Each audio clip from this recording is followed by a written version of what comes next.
Hi, this is Trent Clark, and welcome to the Winners Find a Way show. I am the CEO of Leadershipity. I am a serial entrepreneur. I spent over 12 years in professional baseball coaching in 3 World Series, and I speak on a stage internationally all over the world. And I have a fabulous friend with me today, Alexandra Efimova.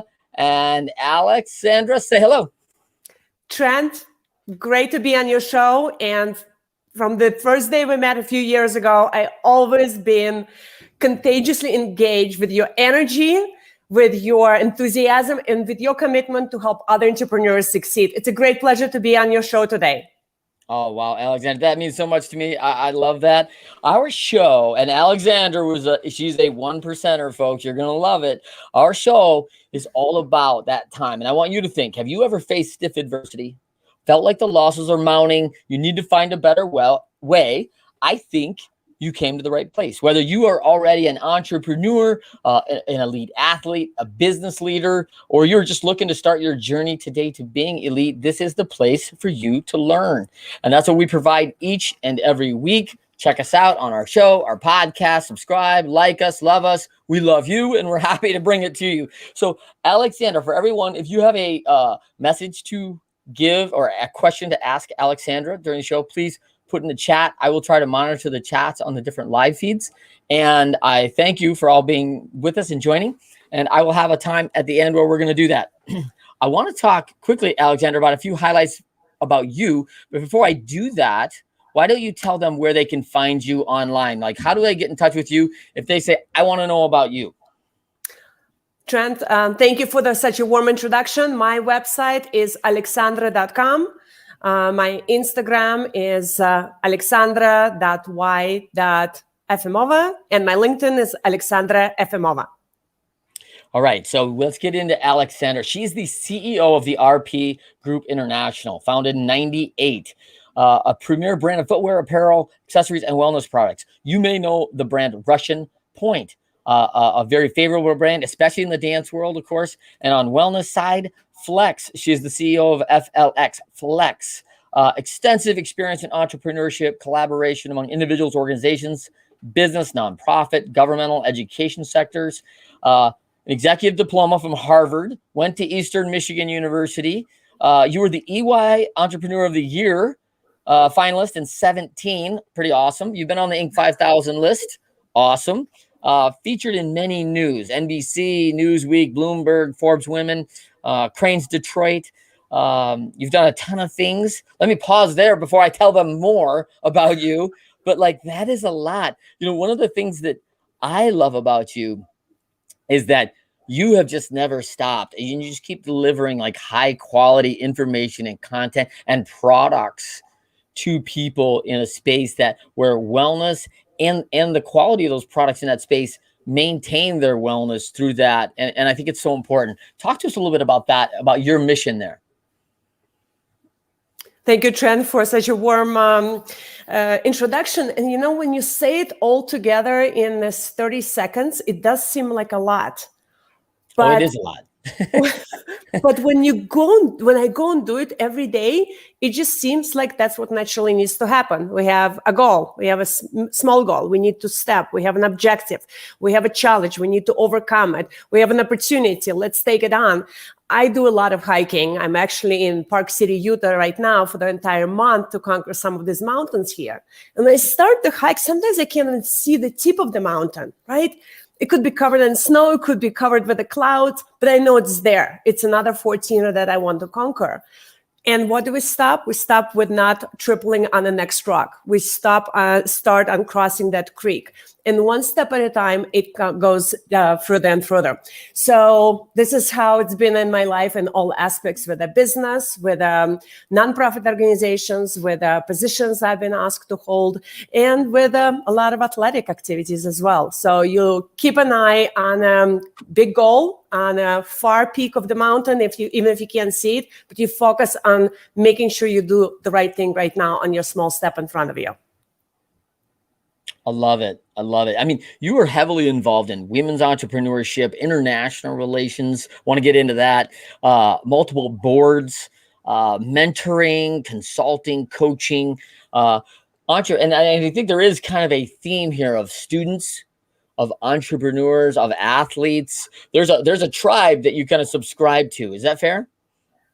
Well, I chose my businesses to be in the field that I'm actually very passionate about. And dance was my childhood passion.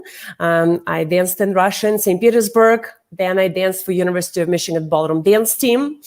So that's how the Russian Pointe brand started. And then it evolved into FLX and many other things. So I always align what I do professionally with what I am passionate about as an individual, where I see the mega growth in our world as an industry, right? There's mega growth, mega industries that we're seeing even right now, right? Mobile lifestyle, people live longer, focus on wellness and health, technology, right? So I always look for that industry that is growing, because building business is hard, but it is easier to build a business in the industry with a tailwind than a headwind. Yes. And I also looked for the things that have a positive impact on people and what people are willing to pay for and where my skills are. So somewhere between those four big circles of my passions and hobbies, mega trends, my skills and expertise, and what people are willing to work for, I found those golden circles of the things that I focus both personally and professionally. And that's how the mentorship also came out, because I want to share it with other aspiring entrepreneurs. Because when I started the business at age 20, it was really, really hard. I didn't have coaches. I didn't have mentors. And I probably would have gone faster and more successful if I had somebody to guide and coach me. But over the times, I learned that I need to ask for help, and I need to be not to be shy and ask advice, ask for help, and most importantly, listen to it.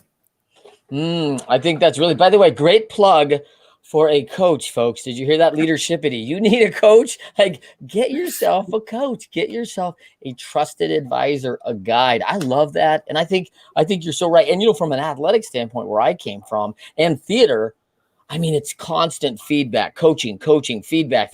That sounded good. Got to lighten the tone here. Got to get your elbow up and play. It's always constant feedback.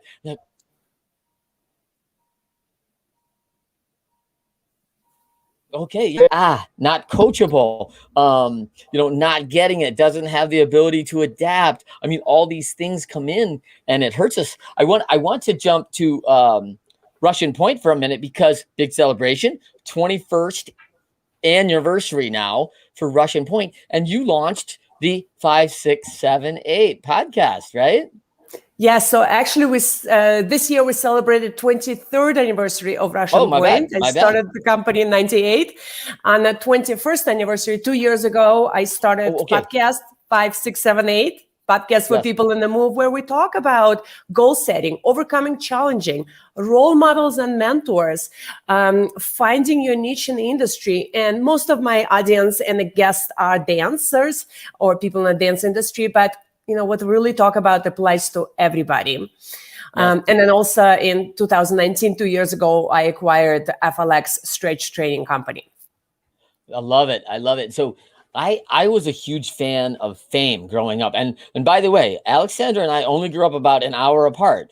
And I want to talk a little bit about in a way, okay? I want to first of all talk a little bit about the Russian immigration over to Ann Arbor, Michigan area.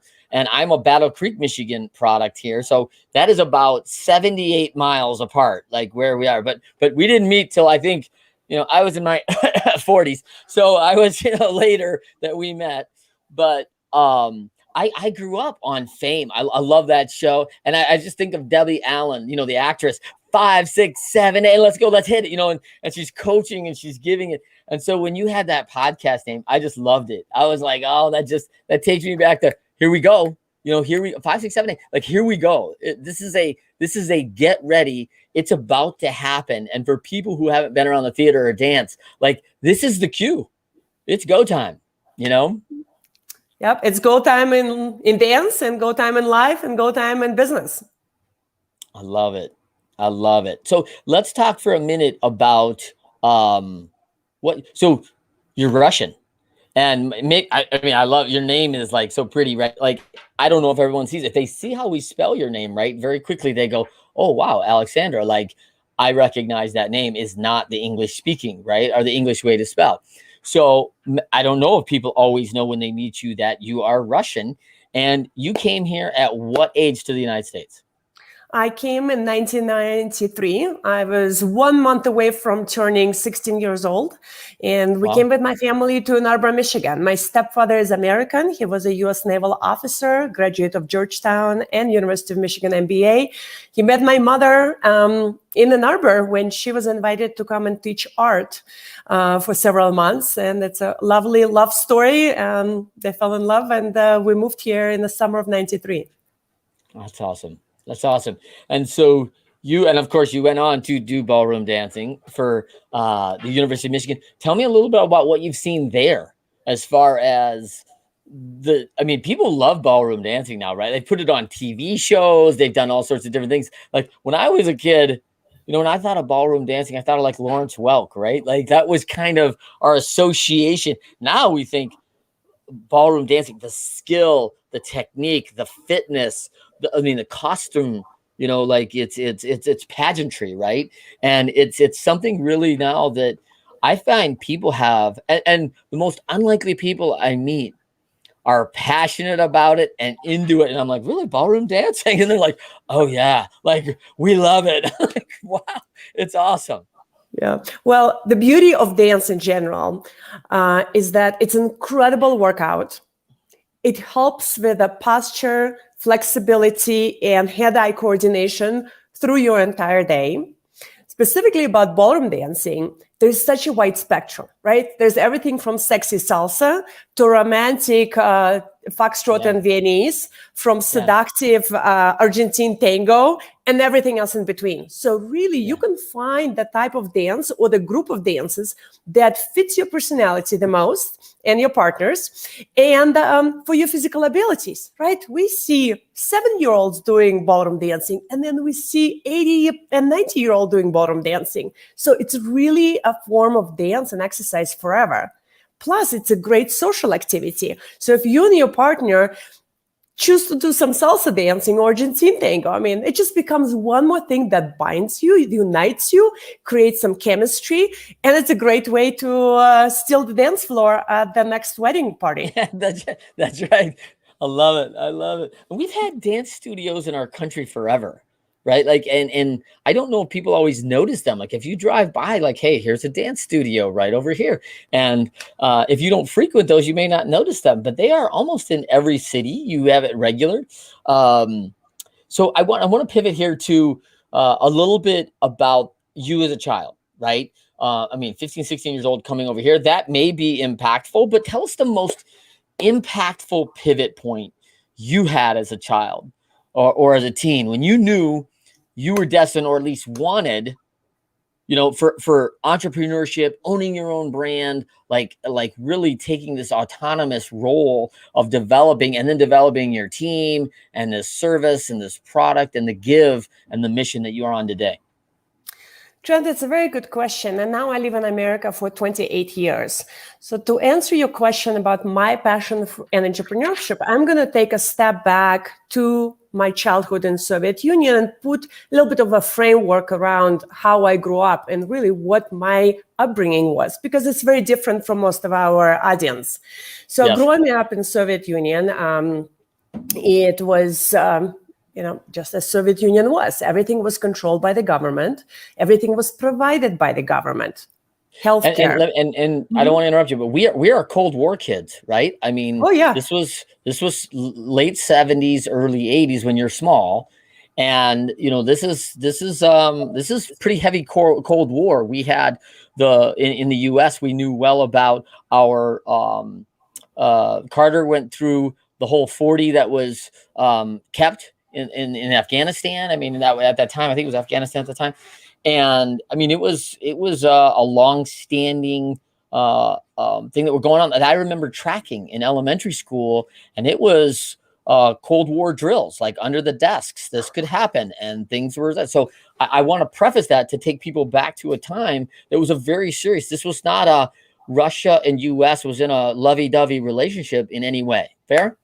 Very true and very well said. So we were doing the same thing on the other side of the ocean. We were doing drills under our tables. That's right. And there was military training in public schools where we literally learned how to wear a gas mask and how to take a gun apart and put it back together and march to the flag. So all of that was reality, and all men were mandatory going to the army for 2 years upon the graduation from high school. So everything was provided by the government. Government gave us housing, depending on the quota that they decided how much housing and how many square meters per person we should have. And then if you have more kids in the family and you exceed that quota, they put you in line for the next few years until the next buildings will be built where you'll get a quota. And then they'll give you that house or apartment in a neighborhood in the building that is just available. Not that you want to live in that neighborhood or you want your kids to go to that school or it's convenient to your work. That's what just they gave you. They provided healthcare. So healthcare was free, if we can call it free. But then you would stay in line for hours to see a doctor. You will wait for weeks and months to get a surgery. You'll go to the drugstore, and the pharmacist will say, I'm so sorry, there's no medicine on the shelves. And hopefully in a week or two, we'll get another delivery. Yes, maybe it will cost a dime, but there's nothing to buy. But another big thing that separates Russia, Soviet Union from America is back then, there was no privately owned businesses. So everybody worked for the government. Everybody made the same amount of money, whether you were a janitor, teacher, or brain surgeon. And I did not grow up in the environment where I even heard about opportunity to own your own business. None of my relatives own a business. It was a completely foreign concept for me. Yeah. So when I came to America with, America is the land of opportunity, I was blessed to have some business classes at the high school. And in one of our business classes, we literally learned how to fill out our own tax return and learn what is taxes and how do you pay taxes? How do you fill this out? How do you actually make it? So I actually filled out my own first tax return in high school. And that was a great learning experience. So I hope the schools continue teaching things like this. And then when I was in university, my university, Eastern Michigan, offered an entrepreneurship class. And that was back in the 96, 97. So the whole entrepreneurial spirit was really in its birth stages when it comes to universities and comes to business organizations. Like you and I met at the entrepreneur organization. There's so many organizations now available. Back in the late 90s, not so much, especially when it comes to students. But my university was one of the first ones to offer entrepreneurship class. And that's when my eyes started opening up. I'm like, this is amazing. I can have my own business. And it just sounds like really American dream for me. So that's how I came to the idea is that I want to do this. I love it. I love it. Well, it's so interesting because I don't think most people can process being a 14, 15-year-old kid and not considering like we walk into the ice cream shop or we walk into the hair salon or we walk into Home Depot. And what do you mean you can't own your business? Everybody owns a business. In fact, 5 of my friends down the street, their mom or dad owns a company, right? And so we hear it all the time of people that own the dry cleaners and we know their families. And so it's not foreign in any way to us. And then when you talked about that, I mean, I was staggered. We've talked a lot about this, offline, but I just was staggered about you getting medical treatment as a child and being in a hospital room with 16 other kids. Like this isn't, we don't understand that here, right? Like we don't, what do you mean with 15, 16 other kids? How's that work? Right. And I was in the toilet down the hallway for the entire floor. For the entire floor. Yeah. At a hospital where the toilet is a pretty important thing, usually in a hospital, right? I mean, people aren't exactly healthy here at where we're at, right? Let's move to, I love this quote by Chris McChesney and Sean Covey. They wrote a book called The 4 Disciplines of Execution. As you probably have read it, you're a well-read person. Winners, when shown data that they are losing, find a way to win. So let's talk a little bit about your background. I mean, that allowed you to become one of the 1% in business and life here. I mean, very few people get to own a brand like you do. And I mean, and you've done it now over 23 years. And we know as entrepreneurs, the 5-year mark is like a huge hurdle. Like if you get there, it's like victory is mine, 23 years. Like that's amazing, right? So talk to me a little bit about on this journey where did you ever feel there was a time where you were just up against it? You were just down, maybe not out, but you felt like, hey, this is getting pretty dark and you had to come back and win. Maybe down, but not out. Tell me a time in your life that you kind of felt that way. A road to success is never paved with trophies and awards. Yeah. It's like an iceberg, right? 10% of the iceberg is on top and 90 is underground, under the water. So 90%, it's the hard work. It's the hurdle. It's the blisters of hard work. It's the pain and it's the failures. I started the company in Ann Arbor, Michigan. And then in 2005, I moved to Chicago because I felt like for the growth of the international brand in a field of the apparel and footwear and the arts, I would benefit from being in a big city. So I settled in Ann Arbor, Michigan and opened a beautiful office in downtown. In addition, I opened a beautiful retail showroom store. And being brand new in the city, still struggling to build a business, not having really mentors, coaches, or investors, it was very, very challenging. I had to rebuild my whole team from ground zero of hiring people. I didn't have any friends. And Chicago is a great city for opportunities, but also it's a tough city. It's brutally cold in the winter. There's 11 million people. So you need to really work hard. And I remember in 1 week, my store was flooded, and the office and the warehouse was all together. It all got flooded. In the same week, we had a fire. So I just wish it all happened in the same hour. Maybe it would even each other out, but no, it didn't. And you kind of look at this situation and you say, am I going to rebuild? What am I going to do? I mean, and it's all on my shoulders. I wasn't even 30 years old back then.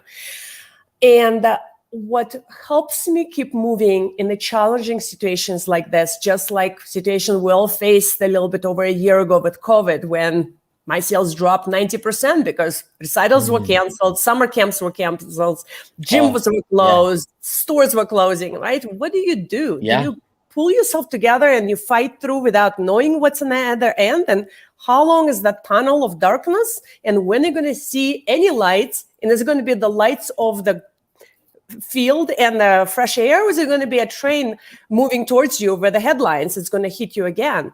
So moments like this helps me go back to the core reasons why I chose to be an entrepreneur back 23 years ago. And over the years, the reasons why I chose to be an entrepreneur and why I continue choosing to be an entrepreneur change. Because the life changed, I changed, the world changed, my needs and desires and goals change. And that's why it's so important for me, and I highly recommend it for everybody, to do this journaling on a regular basis and ask yourself those big questions. Is it still relevant what I do? Why do I choose this way versus that way? Why do I choose to be an entrepreneur versus work for somebody? Why do I choose to be an entrepreneur in this business and not in another? Why do I choose to live in this city and not that? Because we all have regrets down the road when we hit hard times. And it's so important in those moments of regrets to me, not to blame myself and not to make a quick decision to quit, but to go back to the core and realize why I made this decision back then, and I'm continuing with this. So through many challenges, from the fire to the flood in the same week, to the COVID, to the employee committing theft, through the economic challenges, from the volcano in Iceland that shuts down all the airways for months. And we all face it for internal and external reasons, but we need to know and be very clear and actually write it down for ourselves so we can turn fully clear on why we chose this path. So we can't blame anybody, because at one point of our life, we need to take full responsibility and accountability for our personal decisions because there was nobody else that should be blamed. I love that. I think that's so good. There's two things I think about when I think about you being down and out, right? The first is related to your climbing. You're a very experienced and high level climber and hiker. And so we talked a little bit about this before, where most people want to head up to the peak, and I may not even be able to see where that peak is. I ultimately know where I want to get. There are going to be challenges on this way, and like, I'm going to overcome them. I'm going to the peak. It's my end goal. And I also know it's not going to be easy. And so I'm prepared for that. So that's one thing I want you to talk a little bit about. And the second thing is after seeing what you've seen as a young lady growing up in the Soviet Union at the time, which was pretty tough. I mean, it was tough times there. And in fairness to them, I mean, economically, things weren't always perfect either there. So, but does anything seem so hard to overcome now for you? Because you're like thinking, hey, I'm here and I got a chance, right? So talk to me about those two things. So let's start with the last question. Okay. Growing up in the conditions when the government shuts off your hot water on a regular basis just because, and sometimes it's a month at a time, and people have little babies, people need to wash dishes, people just need to take a shower. Yeah. Yeah. Growing up in a country where you stay in line for food every single day. It wasn't American propaganda when you saw pictures of people staying in line. That's what it was. And then the grandma goes to the store, goes in line for meat, and then puts me in line for bread. And by the time that line reaches, they might run out of that food or any food, but two people before you, and you have no control over it. When you wait to see a doctor and there's no medicine or no hospital beds available, when you take public transportation and you're stuck in the public transportation like sardines, and there's no other way to get to work and school, and you still do this, and living in a 600 square foot apartment, 5 family members, and thinking this is a luxury because somebody across the hallway has only 450. So when you live through all of these conditions, and at the same time, you have great conversations over the table with your friends. You share simple meals, whether it's a piece of bread with some jam that you picked at the forest, and you participate in the arts. You learn the sports. You appreciate your culture and poetry where you came from, and higher education. When you come to America, where things just work, it is so mind-boggling to me that, first of all, somebody would not appreciate just the convenience of life here. Somebody wouldn't appreciate the opportunity this country presents, and most importantly, being rewarded for these opportunities. So to me, this is, it's now hands to build. We're not entitled to anything. But if America presents you and as a land of opportunity to be the best you can be, it is still our work and our commitment and our diligence that will help us earn that. So that's my take on, seeing what we can do here and really seeking this and taking this. And especially we live in such an interesting time. I mean, we have such a diversity already of people who succeeded, right? We have leadership positions that now taken by people of all kinds of backgrounds, religious backgrounds, cultural, ethnical. I mean, all young people. We have 27-year-old congresswomen and congressmen, and I think that's remarkable. So look at the bigger picture. Decide for yourself where you want to go, who you want to be as an individual, what kind of projects you want to work on, what kind of problems you want to solve, and who do you want to surround yourself with. And do something every day to move you towards those goals. And do choose something that you actually love and you believe in. Well, I love that. As you talk about that, I don't think about in my mind until you said it, when there's a challenge, right? And we're losing. What we do know is there's a bunch of resources to help us win. Like you said earlier, there's coaches, there's I can get better, I can train, I can do all these things, I can get better equipment, I could call and I'll be a better dancer if I get better gear, I could call Alexandra. I mean, there's all sorts of resources available. Where you described that made me feel like, well, I don't have any resources because I don't get to control that the food ran out 3 people before me. And it's not like I'm going out and having a farm. I have 600 square feet, right? Like that's all I get. And I don't have land. I don't have equipment to do it. There's the resources just aren't available. And I think it's the only thing and this is a, an injustice of a thought, but the only thing I can equate it to as a 50-year-old man with 5 kids is how much resource technology's brought to my children that we didn't have when I was in school. I'm like, oh my gosh, if I had to find this stuff, like we actually did all have encyclopedias, right? Because you had to look up the data and you had to go to the library and find 20 books and go sit in there for 6 hours. And now we Google it in 12 seconds, we know the information, right? And I'm thinking the resources are so different that they have that we didn't. And when I hear I can't do something out of these young kids, I freak out. I'm like, oh my gosh, don't even use that word around me, man. I will lose it, right? So talk to me now. Let's pivot a minute. And thank you for those words. I mean, I tell you that makes me feel, it makes me feel proud as American, as just like what we provide. Immigrants have built this country from the word go. And that's the reality of the deal. And that was the entire design was to provide opportunity for people. And like we know, there are no guarantees in this life. We're not promised tomorrow. No, and no one's immune from facing our maker probably at one point. That will happen. And we're not going to outlive it. So let's pivot though to the climb. The climb of these challenges. Like you don't always know, but yet you've got skill, you've got repetition, you've got experience. Talk to me about why it works on the climb and you reach your goal and what you expect. Talk to me a little bit about that. To me, it starts with the mindset that failure is not an option. It was not an option for me when I started the business and I came to America. It's not an option now. I have responsibility in front of my team who've been supporting me now for decades, who believed in me and who work tirelessly for the entire team's success. I have responsibility in front of my clients who believed in me and brought in our brand, my brand, into their stores and support us.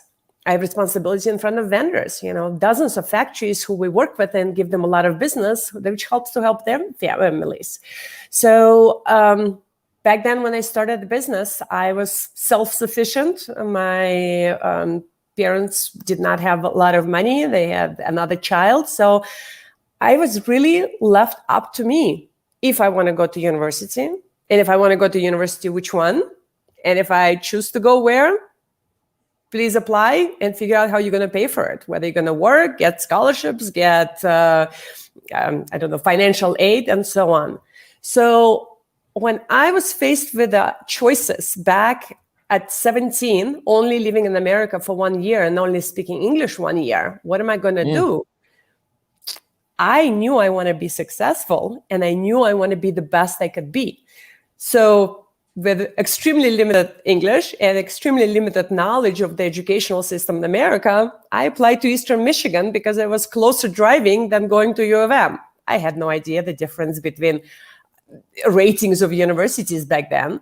And then I realized I have to pay for it. So likely back then, one credit hour cost around $90. It was under $100 when I started school. So a full year, of classes, 15 courses, right? So it's $1,500 for credit hour for semester, $500 for books. So $2,000-$3,000, I pretty much covered all my educational expenses. So by working, I was able to pay for my school. And when I graduated from university, I think I had only a couple $1,000s in debt.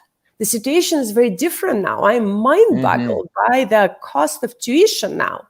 And I'm shocked that kids graduate from universities with $250,000 degrees.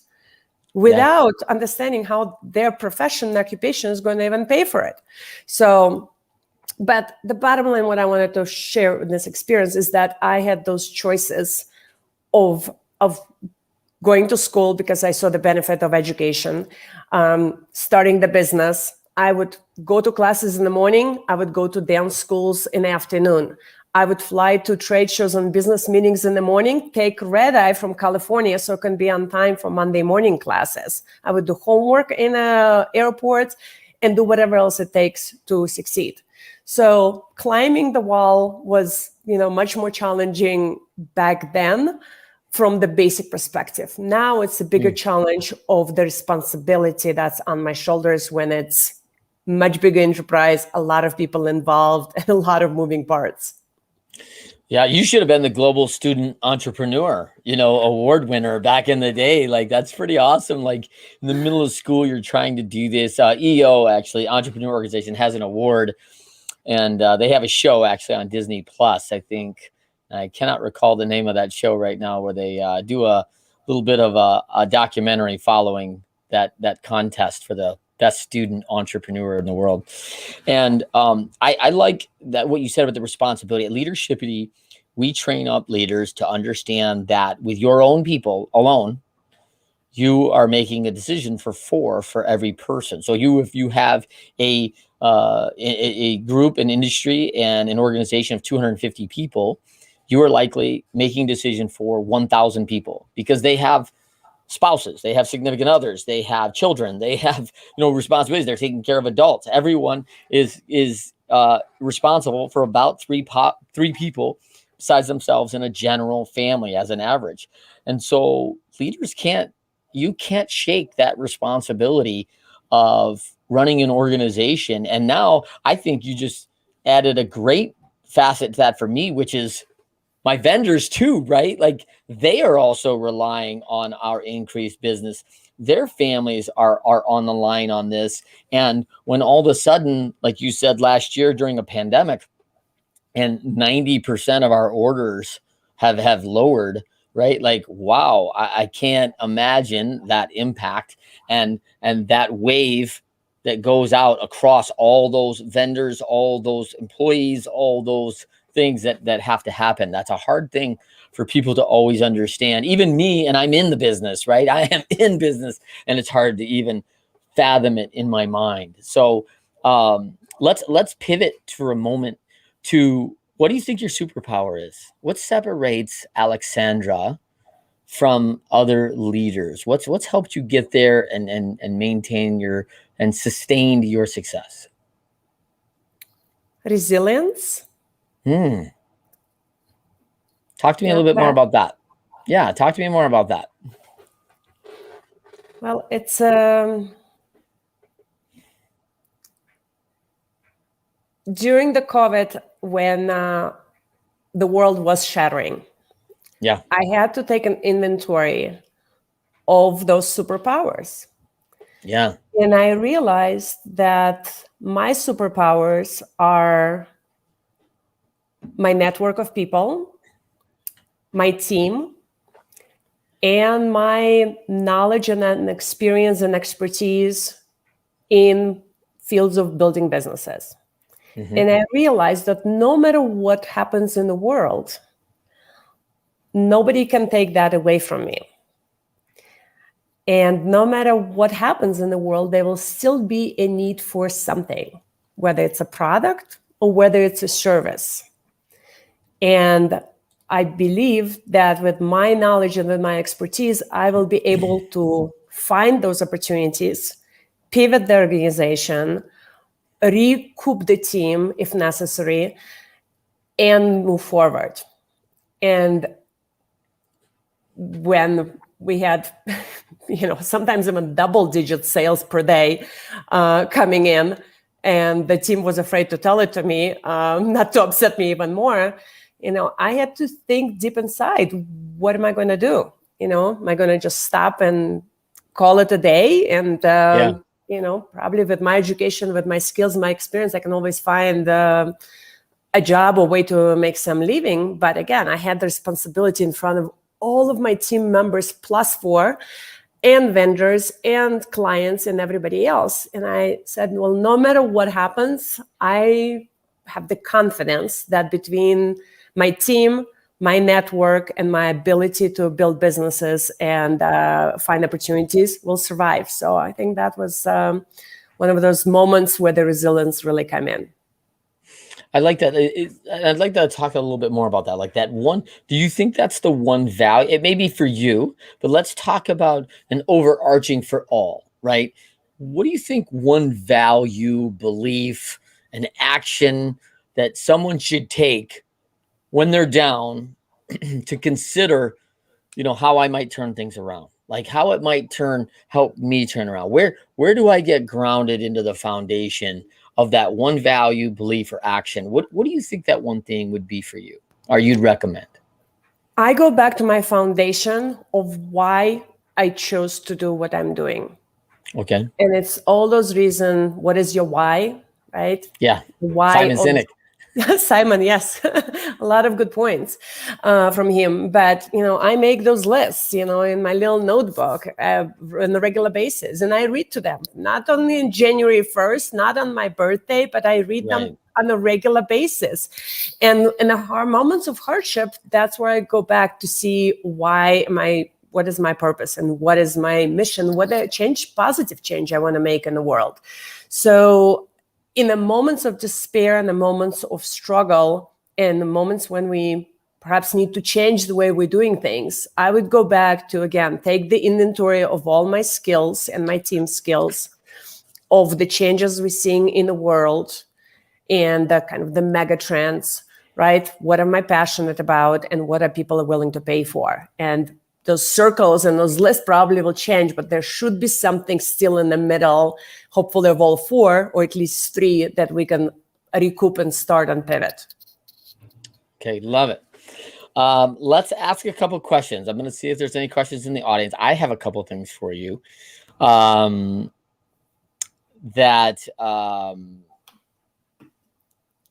talk to me a little bit about the life coming over when your mom said, hey, we're going to do this. You've got friends in Russia. I mean, you're a young lady becoming a woman quickly here at 16 years old. And the challenge of leaving always what you've known to a very unknown, if that's fair. I mean, and you're thinking, I think this is a good idea, but like, are you thinking it's a bad idea at the time? Walk me through your mindset at that time of that challenge for your family, for you and your mother. I think I saw the bigger opportunity than the challenge. Yes. The challenge of leaving all my friends and my family, the challenge of leaving my dance school and my other hobbies I was doing, the challenge of not speaking English, the challenge of my parents, going through divorce and now me being in the new family. It all was there, but somehow I looked at the excitement of coming to America and living the American dream that outshined all the other things. And, I went to Huron High School in Ann Arbor, Michigan with a dictionary. And that dictionary was giant. It was like this big. It was this thick. It was red color. Because again, there was no internet with the Google Translate. So that's right. I would bring all my textbooks and my notebooks and the red dictionary. And at school, everybody's like, yeah, this Russian girl with the red dictionary that runs around school, because I didn't understand what was written in the textbook or on the board. Sure. So kind of you go through those funny moments of either translating things with a red dictionary, of not having friends, or adapting to the completely new family, new traditions, learning how to drive just so you can get to work and make $5 an hour that you would spend money to drive and to pay for gas and everything else. But like, that was the first step. It was way better than not having it. Yes. So when you're sitting there, right, and you're 14 or 15, you said something interesting to me, which, we hear it a lot, but we probably overlook it, I think. You said, hey, I saw the opportunity in the American dream. As a 14 or 15-year-old, just prior to that, you'd learned something of what an American dream looks like or means. So what did it mean to you? It means to me to have the environment where I can grow both personally and professionally, where there's no limit to how high I can go, how much I can earn, who I can become as an individual, as a leader, as a community contributor. I can positively impact the community around me by creating jobs, by stimulating business, by fostering international relations, by participating in a local community and governments, and by bettering life for those around me, for those who are willing to work hard. So to me, that's the American dream, being rewarded for this, and then choosing to do what I really love to do. And nobody forces us in America to choose one career over another. We have a complete choice of it. I mean, it's not like there's a quota that the government pushes on us of what job we need to get. I love that. Two words that really stuck out in that, right, was limit and choice, right? Like there's no limit.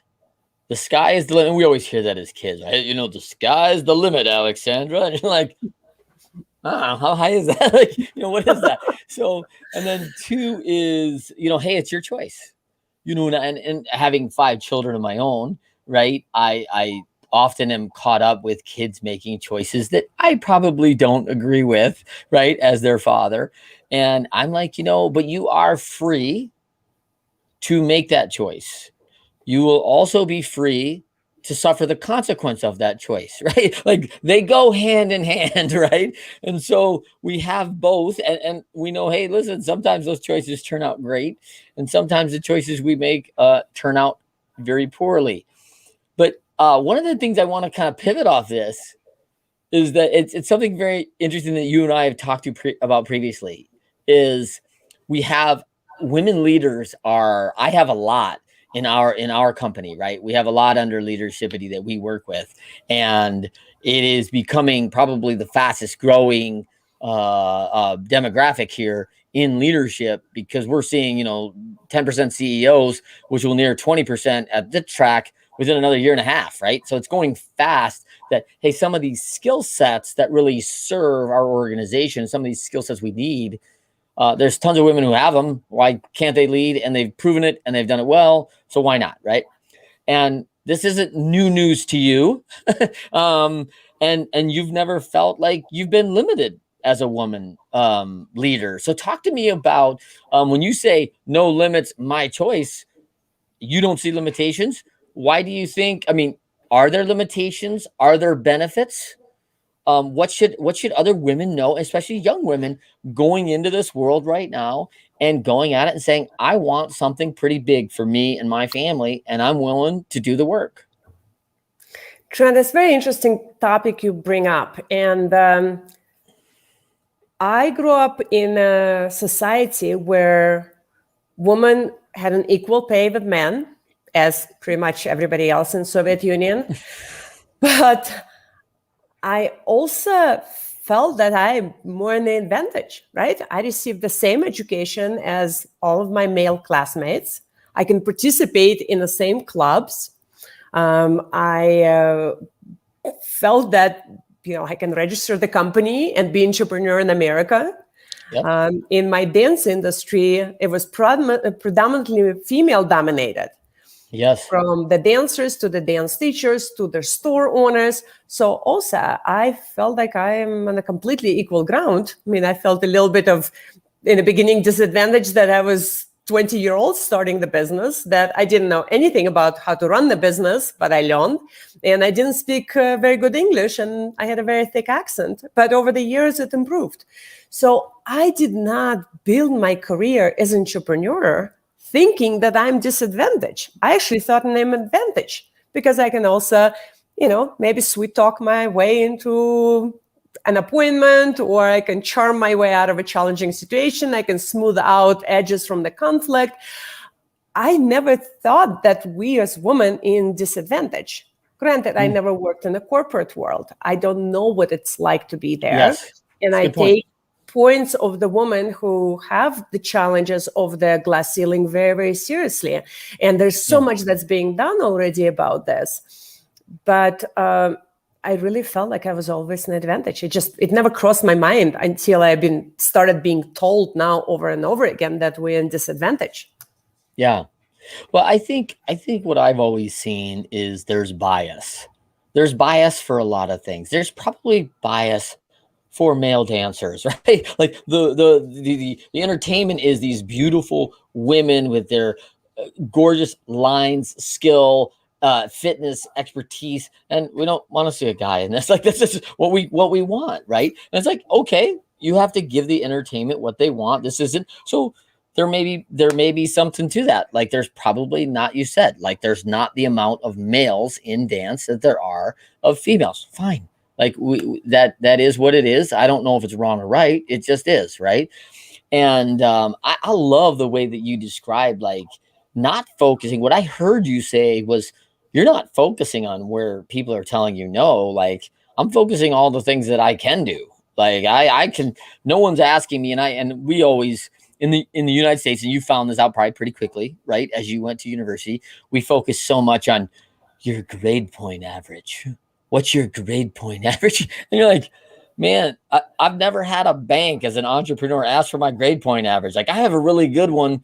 And if my credit score was as good as my grade point average, I'd probably get more money loaned out, right? Like, so it doesn't, there's a different KPI for that. And there's emphasis on something that is important at that level.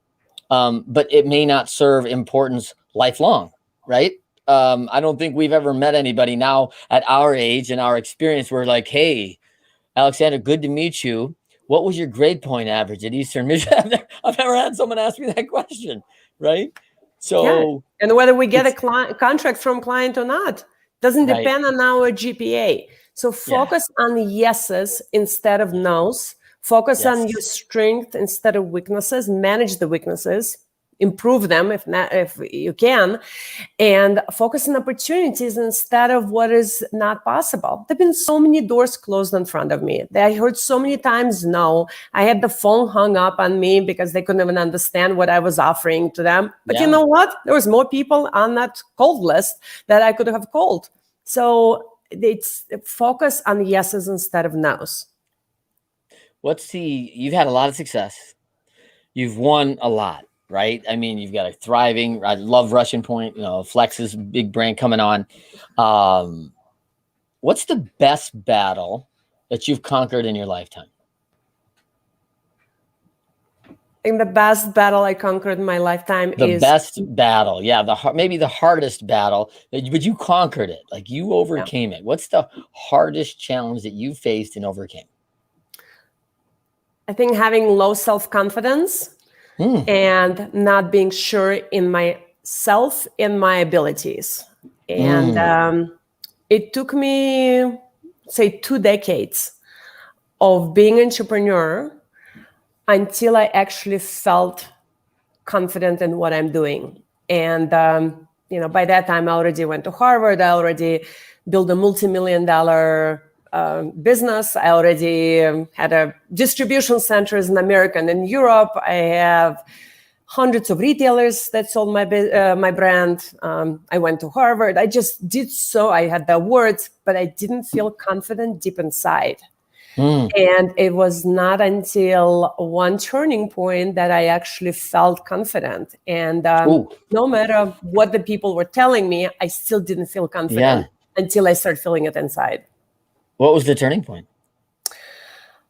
So I had a company that came in that wanted to buy my company. And we went through the exercise of preparing the doc and doing the presentations. And as I sat there doing the presentation for this large private equity firm, I realized how much more I know from potentially the people that I would have to report to. And none of these people in a fancy suit sitting in front of me build a business. None of them done it from scratch.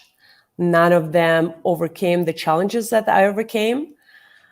And from the questions they asked me and from the answers they gave me when I asked them about their vision for what they're doing, from their obstacles, from their analysis, I drove back to my office from that meeting, and I realized is that I know so much more, and I'm so confident in my abilities as an entrepreneur.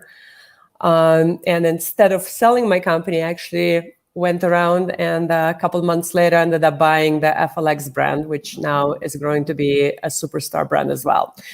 So I think we all have those turning moments, and until we feel it inside, no matter what everybody else tells us and what awards we receive and what articles we get and the video appearances, it's on the surface, it's not deep inside. So I hope whatever your battle is, internal or external, each person will overcome this.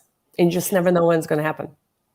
Yeah, one of the things I want to come back for a second, just to talk to people out there and listen to this, because I think this is really important of what you did, right? You've always been a journaler. Is that right? You journal, you write down. And I love what you said earlier, which is I don't just look at on January 1st, right? Like, hey, it's a new year. I've got my, resolution, right? You are in it. And our journaling typically reflects our thoughts, right? It reflects our mind. And for you who are out there, and if you have, we're reading everybody else's stuff. And listen, I love Jim Collins, I love Simon Sinek, and I do love some great authors that offer some great content, right? And that's awesome. But you are a great author, right? And you should know thyself, and reading what you wrote to yourself and seeing that. My guess is if I were to open up Alexandra's journal prior to that moment, I would see a little bit different tone about Alexandra on Alexandra than I do today. Is that fair? Absolutely. People take a lesson from that. That's big. And I'm telling you, Alexandra, I don't think you are on an island with not feeling like, I'm not confident enough. I don't know enough. I mean, we run the imposter syndrome all the time.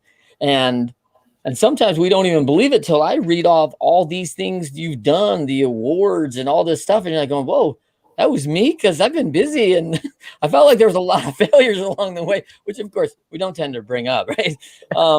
Except on my show where I get to talk about where we buffed it up. But I want to, before we go, first of all, thank you, Alexandra. This is so awesome. I know our listeners will see the value in this episode. I enjoyed learning about, you coming over as an immigrant and what that looked like. And actually not just envisioning the American dream, but actually doing it. And I mean, I'm so proud of you for that. Like, I just think that's awesome. I learned about journaling and the value of reading our own book. We're always reading everybody else. Are we reading our own story and learning? We don't go back to our notes and our goals on the first of the year and on June, for us entrepreneurs, June 30th is a big one because of the halfway year mark, right? July 1st, a quarter, second quarter ends and you're halfway. So you can spend July 4th mulling over what's happened in the first half and what I need to do in the second half. I'd like to finish with this, Alexandra, which is the best way to win. I mean, is there something you want to share with the listeners that we did not touch on today? Maybe something else that you find very important to you for them to know going forward. Hey, I'm going out there. I will face trials. I will face challenge. No one's immune. No one gets out of that, right? What do you think maybe is one thing on the best way to win? Know why you chose to be on this journey, and believe that internally you have the strength to overcome any challenge, so you can live your dream, not just dream your dream. I love that. Like we say that all the time, live the dream. Like, hey, you got to actually do it. And Alexandra, I think that's so great. For everyone else, Alexandra, thank you again for coming. Where can we find you again? Alexandra.com or on LinkedIn, Alexandra Efimova. And you can find her podcast, 5678, which the 8 is written out in full, right? Like 5678. That's her podcast. You can find that on all the major networks.